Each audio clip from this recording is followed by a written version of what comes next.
BA part second year Hindi साहित्य के विद्यार्थियों का इस ऑनलाइन वीडियो कक्षा में मैं doctor Surendra Gupta government college Kolayat एक बार फिर से आपका स्वागत करता हूं। आइए हम लोग केशव के रामचंद्र का नामक प्रबंध काव्य के पदों की यहाँ व्याख्या कर रहे हैं। पिछले 5 वीडियो के माध्यम से मैं आपको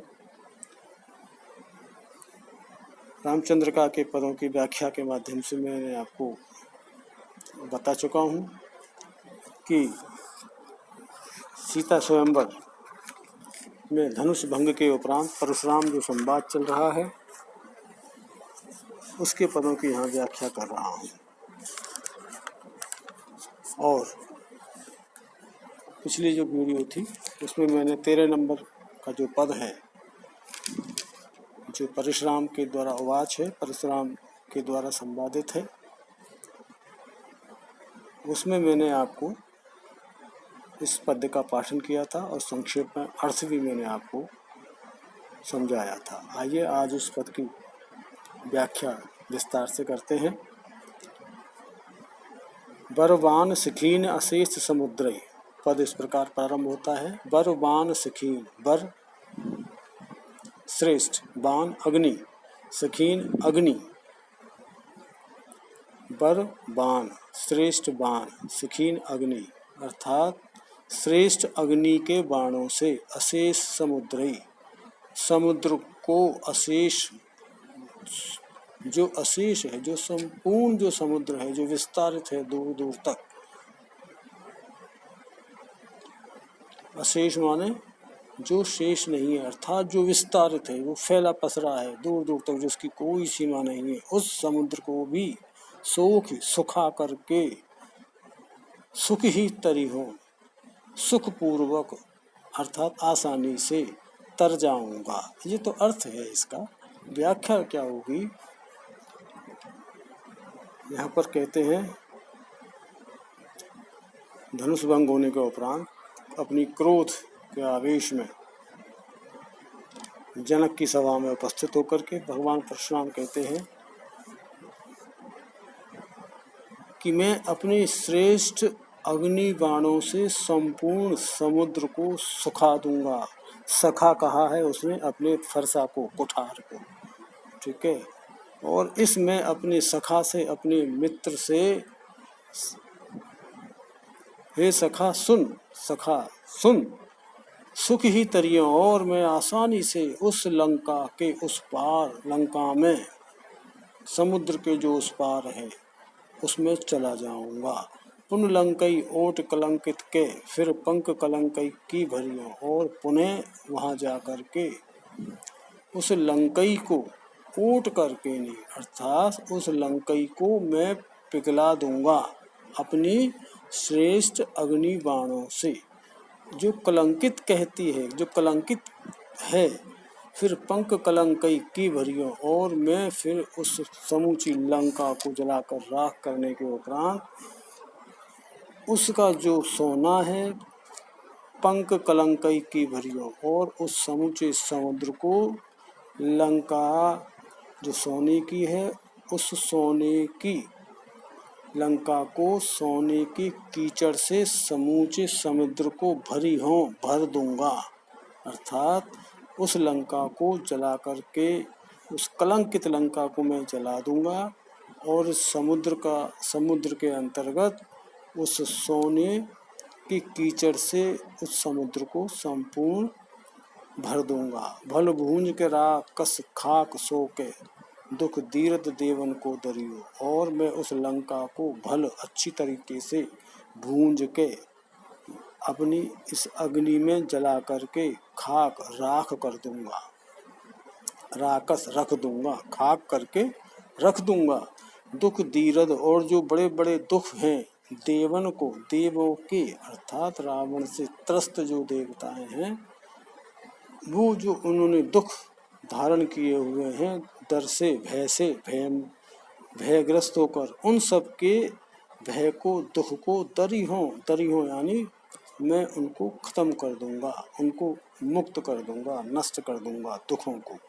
शीतकंठ के कंठन को कंठला, और जो शीतकंठ के कंठन को जो कंठला है, शीतकंठ भगवान शिव के गले, कंठन यानी गला और कंठला यानी माला। तो क्या मतलब हुआ, भगवान शिव के गले की माला, ये अर्थ है। 10 कंठ के कंठन को करियो, उस 10 कंठ जिसके हैं, जो राजा रावण है लंका का, उसके कंठन यानी गला को करियो, को बना दूंगा, अर्थात मैं राजा दशरथ को उस राजा जो रावण है, क्षमा चाहूँगा, राजा जो 10 कंठ वाला, जो 10 सिर वाला जो रावण है, उसके गलों को काट काट करके उसके उन गलों की माला बना करके भगवान शिव के गले में चढ़ाऊंगा। ये यहाँ पर इसका अर्थ लगेगा। अर्थात क्या मतलब हुआ कि अरे फरसा, अरे कुठार, तू देख सुन, मेरे क्रोध आज मेरा पारावार चढ़ा हुआ है और मैं अपने श्रेष्ठ अग्निबाणों से संपूर्ण समुद्र को सुखाकर मैं आसानी से उस पार रावण के पास लंका में चला जाऊंगा। ये यहाँ पर ऐसे क्रमबद्धता के साथ इस तरह इसकी हम व्याख्या करेंगे। और मैं उस पापी सोने की लंका को पिघलाकर उस समुद्र को सोने के कीचड़ से भर दूंगा, अर्थात लंका को अच्छी तरीके से जलाकर राख कर दूंगा। और जो अब तक जो देवता हैं रावण के अत्याचारों से जो पीड़ित हैं, उन सभी को मैं कष्टों से मुक्त कर दूंगा। और मैं उस रावण को शिव धनुष भंग के अपराध में दंडित करूंगा और उसके 10 सिरों को काट करके उन्हें सिरों को शिव जी के गले की माला बना दूंगा, अर्थात शिव जी को सादर अर्पित कर दूंगा। तो इस पद के अंतर्गत परशुराम के जो क्रोध है वो आवेश और उत्तेजना से परिपूर्ण है, मनोभाव अभिव्यंजक है, और शिव जी के प्रति यहाँ अति श्रद्धा के कारण यह कथन उचित ही जान पड़ता है। इसमें वीर रस की छटा द्रष्टव्य है, ओज गुण है इसके अंतर्गत। ठीक है, चंद्रकला सवैया छंद है जिसमें प्रत्येक चरण में 8 सगुण होते हैं। ये 13वें नंबर का पद संपूर्ण हुआ।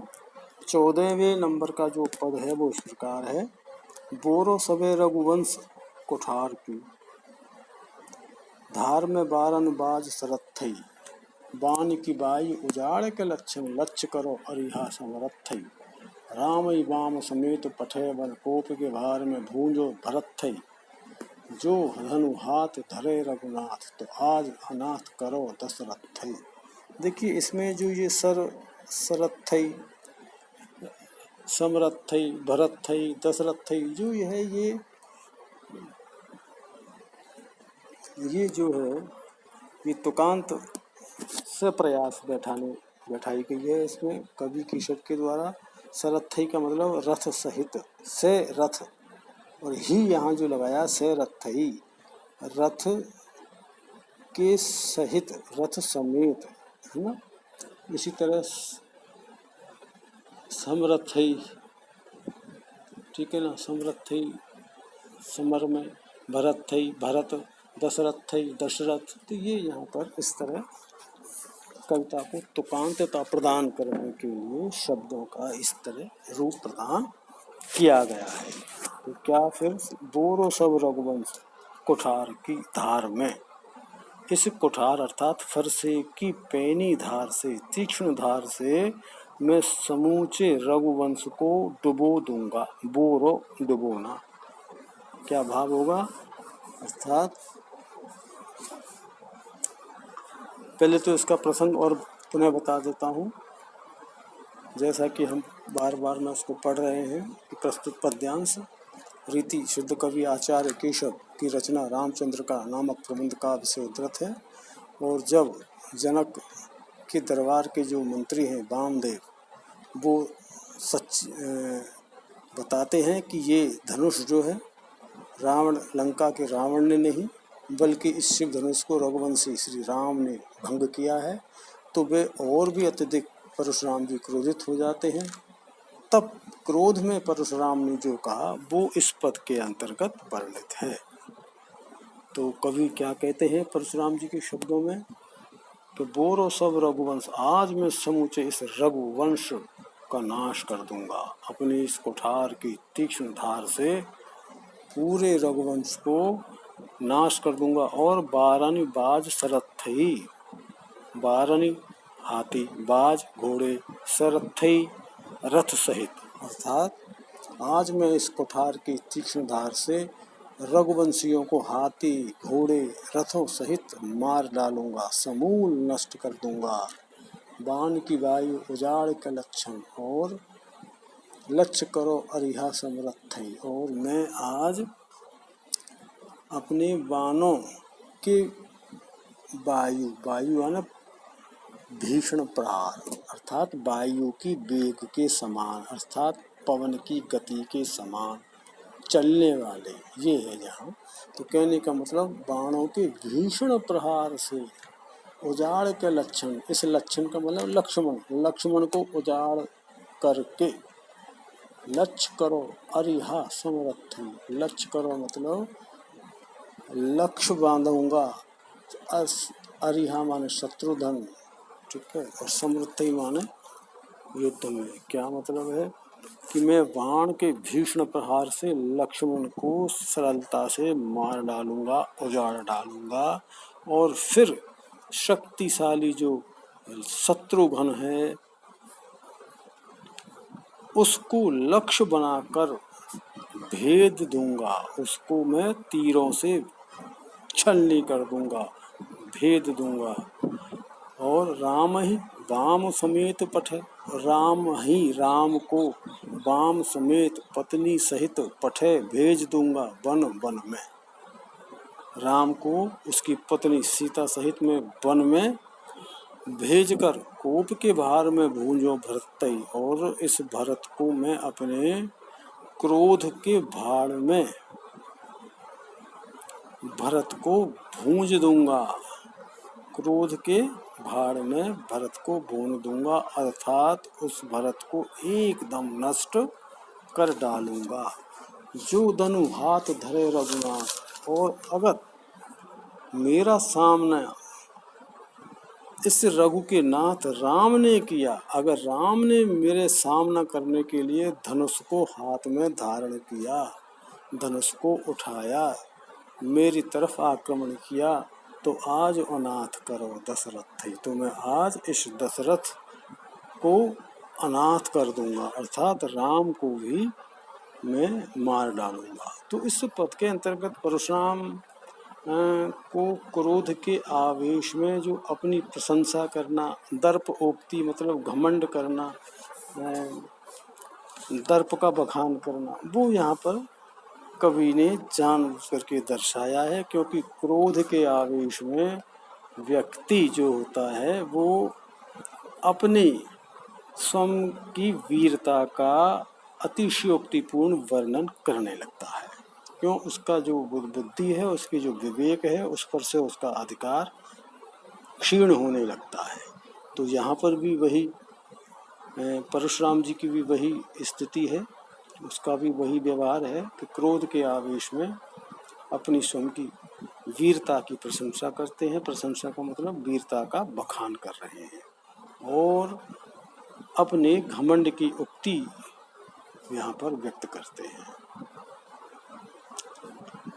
इस पद को पढ़ करके ऐसा लगता है कि सचमुच में इस पद में नाद सौंदर्य दिखाई देता है। 15वां पद इस प्रकार है, राम देख रघुनाथ रथते उतरे बेग दे, रहे भरत को हाथ आवत राम विलोकियो। धनुष भंग के बाद जब क्रोध के आवेश में परशुराम को देखा तो राम देख रघुनाथ, राम भरत के साथ उनके सामने आ गए, अर्थात भगवान राम जो रघुनाथ वंश के हैं, रघुवंश के नाथ हैं, वे रथ से उतरे बेग दे, शीघ्रता से रथ से उतरे और भरत के हाथ को पकड़कर रहे भरत को हाथ, अर्थात भरत के साथ साथ आवत राम विलोकियो, और उन राम ने उनको आते हुए देखा। तो यहाँ कहने श्री राम ने क्रोध के आवेश में जो परशुराम जी यहाँ बखान कर रहे थे अपनी वीरता को, तो देखा तो वो शीघ्रता से रथ से उतरे और भरत का हाथ पकड़कर परशुराम के सामने आ गए। तब पहली बार परशुराम ने श्री राम को देखा। ये 15वें नंबर के 2 पंक्ति का पद है, जिसकी ये संक्षिप्त व्याख्या हुई। अब 16वें नंबर का पद है,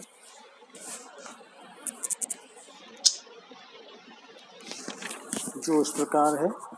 अमल सजल घनश्याम बपू केशोदास चंद्रवते चारु सुखमा को ग्राम है। कोमल कमल दल दीरघ विलोचन सोदर समान रूप न्यारो न्यारो नाम है।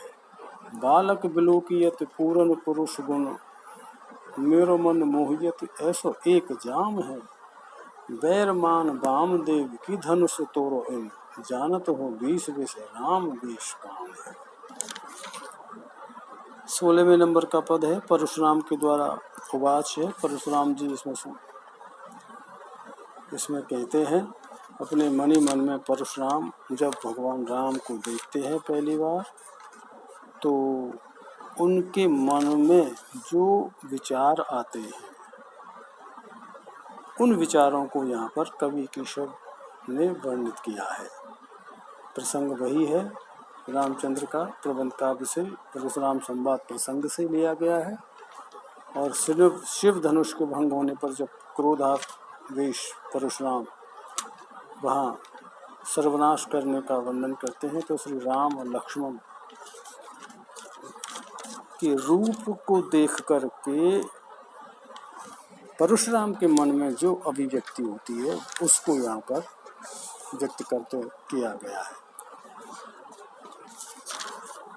अमल सजल घनश्याम वपु केशवदास जी लिखते हैं कि अमल जो निर्मल है, सजल जो जल से परिपूर्ण है, घनश्याम जो काले श्याम जो घन श्याम बादल हैं, काले हैं, बपु यानी शरीर, और केशवदास यानी कि आचार्य कवि केशवदास। अर्थात आचार्य कवि केशवदास कहते हैं कि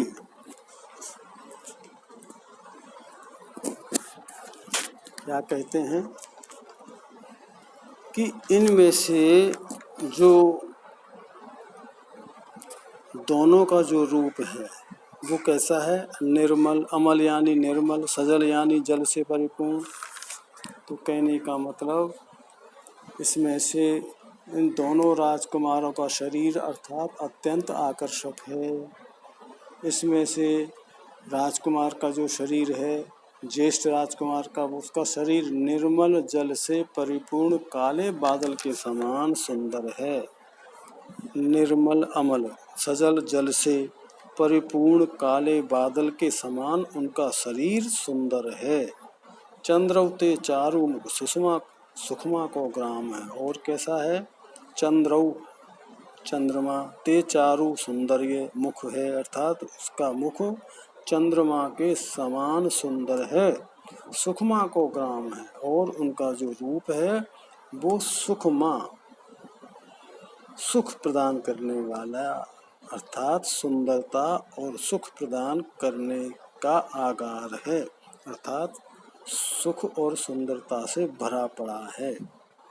कोमल कमल दल दीर्घ विलोचन, और उसका जो दीर्घ विलोचन, जो विलोचन यानी आँख, दीर्घ यानी बड़ी बड़ी जो आँखें हैं वो कैसी हैं, कोमल कमल दल, कोमल कमल के पत्तों के समान है, अर्थात आँखें बड़ी और कोमल पत्ते के समान है। सोदर समान रूप न्यारो न्यारो नाम है। सोदर समान रूप, और उसका जो सोदर समान रूप, दोनों सोदर माने सह प्लस उदर, इसका संधि विच्छेद करेंगे। सोदर का मतलब सह प्लस उदर, अर्थात एक ही पेट से साथ साथ पैदा होने वाले, एक ही पेट से पैदा होने वाले जो सह उदर हैं, दोनों भाइयों का रूप कैसा है, समान है, सामान है, सुंदर है दोनों का रूप। और न्यारो न्यारो नाम है, यद्यपि दोनों का नाम अलग अलग है, लेकिन दोनों का रूप एक ही जैसा है, अर्थात दोनों भाइयों की शारीरिक छवि और सौंदर्य एक जैसी है। ये सारा विचार परशुराम जी की मन में चल रहा है। बालक बिलोकियत पूरन पुरुष गुण, मेरो मन मोहियत ऐसो एक जाम है। और आगे क्या सोचते हैं परशुराम जी कि बालक यानी राजकुमार, बिलोकियत बिलोक करके, देख करके, पूरन पुरुष गुण, परि जो पुरुष है, जो परिपूर्ण पुरुष है, उसके गुणों जैसा लगता है। अर्थात जिस प्रकार से जो पूर्ण पुरुष हैं अपने आप में, पूर्ण पुरुष एक ही है भगवान विष्णु। कहने का मतलब कि इस राजकुमार श्री राम में, राजकुमार मतलब राम, इस बालक यानी राजकुमार को देख करके ऐसा लगता है कि पूर्ण पुरुष अर्थात भगवान विष्णु के सभी गुण इसके अंतर्गत विद्यमान हैं। और मेरो मन मोहियत, और मेरा मन आज मोह से उमड़ रहा है, मेरा मन मोह से ग्रस्त हो गया है, ऐसा एक जाम है। और इस दृश्य को देखकर, इन दोनों के रूप को देखकर मेरा ऐसा एक जाम है, मैं एक किंकर्तव्य मूढ़ हो गया हूँ, भ्रम वश, मैं भ्रमों में बस किंकर्तव्य मूढ़ हो गया हूँ। बैरमान वामदेव की धनुष तोरो इन, जानत हो बीस बीस राम वेश काम है। और क्या कहते हैं वो, क्या सोचते हैं, ऐसा लगता है कि बैरमान पुराने बैर को मान करके, वामदेव की धनुष तोड़ो, वामदेव यानी शंकर के धनुष को इन्होंने तोड़ा है। जानत हो, तो मुझे ऐसा लगता है कि 20 विषय निश्चय ही, 20 विषय यानी निश्चित ही राम वेश काम है। आज राम के वेश में कामदेव यहाँ पर उपस्थित हुआ है कि इस कामदेव ने पुरानी वैरता के कारण, पुरानी शत्रुता के कारण भगवान शंकर के, मेरे गुरु आराध्य भगवान शंकर के इस धनुष पर प्रत्यंचा तड़ाई है, अथवा इस धनुष को भंग किया है। तो यहाँ पर एक पौराणिक आख्यान को व्यक्त किया गया है कि कामदेव का पुराना बैर। अब पौराणिक आख्यान यह है कि कामदेव ने एक बार क्या है कि देवताओं के अनुरोध पर शिव जी की आराधना, तपस्या को भंग करने का प्रयास किया, जिससे क्रुद्ध होकर शिव जी ने क्या है अपने तीसरे नेत्र से ज्वाला निकालकर कामदेव को भस्म कर दिया। तो यहाँ परशुराम जी इस ओर ही इंगित करते हुए कह रहे हैं कि वो कामदेव का शिव जी से पुराना बैर है, इसीलिए उन्होंने श्री राम का रूप धारण कर, वेश धारण करके इस धनुष को भंग किया है। ये पद की इस प्रकार व्याख्या हुई है यहाँ पर। इसमें श्री राम को कामदेव का समान सुंदर बतलाकर कवि ने पौराणिक आख्यान की एक सुंदर व्यंजना की है, और इसमें कवि कल्पना का चमत्कार प्रशंसा योग्य है। अब 17वें नंबर का पद है, जिसको मैं अगले ऑनलाइन वीडियो कक्षा में हम वाचन करेंगे और उसकी व्याख्या करेंगे। तब तक के लिए आप सभी को नमस्कार।